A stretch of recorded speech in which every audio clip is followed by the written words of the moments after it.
நேத்து அவரோட கூட்டத்துல குடிச்சிட்டு வந்த தொண்டனை பலார்னு அரைஞ்சாரு அண்ணன் திருமா.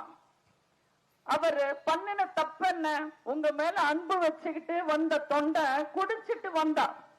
அப்போ நீங்க அறைய வேண்டியது குடிச்சவனையா, இல்ல அவனை குடிக்க வச்சவனையா, இல்ல தெருக்கு தெரு டாஸ்மாக்கும் கஞ்சாவும் கள்ளச்சாராயும் விக்கிறவனையா?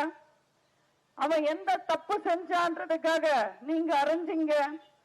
குடிபோதையில இருக்கிறவனை அறையிறது ரொம்ப ஈஸி. ஆனா அதிகார போதையில இருக்கிற ஸ்டாலினையும் பிரேமலதாவையும் திரும்ப என்னைக்கு அறைய போறாரு? சபாநாயகர் அப்பாவும் அவரோட தொகுதியில விசிகாவோட போஸ்டர்ஸ் எல்லாம் கிழிச்சு அவங்களோட சின்னத்தை அழிச்சு ஓட்டு கேட்கிறாராம், ஜாதி ஓட்டு போயிடக்கூடாதுன்றதுக்காக.